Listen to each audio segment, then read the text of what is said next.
There's this idea in the minds of people. Sometimes they articulate it, sometimes they don't.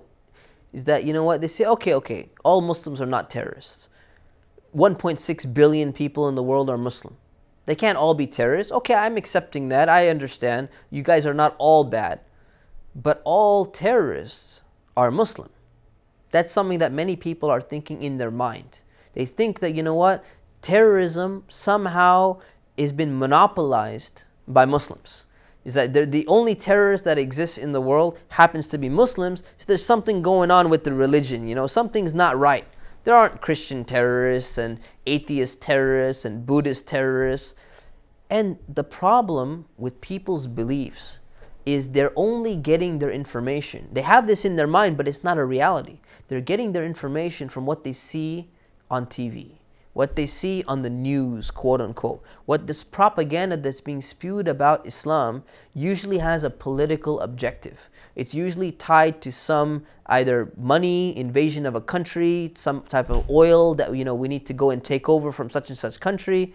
And it's not the reality. You find terrorism is something which is historical. It's been practiced by people of all religions and people who practice no religion whatsoever. And if you go and you just analyze every single terrorist incident that has ever taken place in the last 100 years, in the last 50 years, you find that it's not dominated just by Muslims. There are Buddhist terrorists who are terrorizing Muslims in formerly known as Burma in Myanmar right now. The Rohingya Muslims are being terrorized by them. There was a Time magazine article with a Buddhist monk on the cover saying, "Is this the new face of terrorism?" That doesn't mean that all Buddhists are terrorists, but it means that there are Buddhist terrorists out there.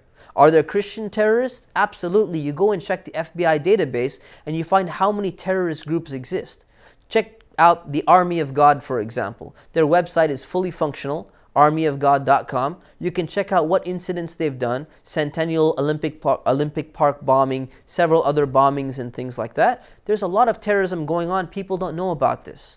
I worked in a mosque where in 2002, the King Fahd Mosque in Culver City, Los Angeles, was about to be bombed by the Jewish Defense League. The Jewish Defense League is a known terrorist organization in the United States of America, according to the FBI. Now, they caught them before they blew up the mosque. We thank God that that happened. But people don't generally associate Jews with terrorism.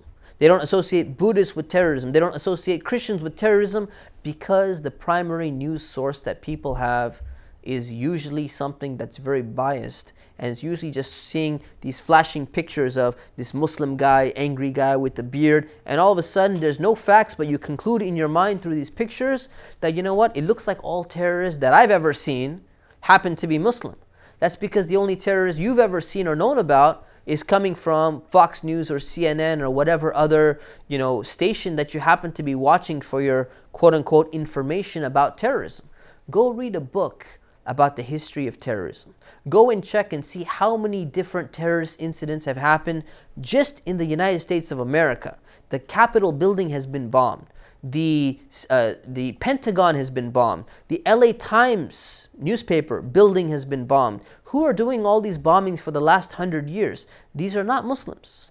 These are Americans, some of them Christians, some of them atheists, some of them socialists, some of them communists, some of them people of different religions. So it's very important for us to zoom out and look at statistics and make us understand how little we really know about terrorism today and the history of terrorism and the motives behind terrorism. So we can get this idea out of our mind that whatever we see on TV, that just happens to be the reality of what exists in this world. So free your mind from that.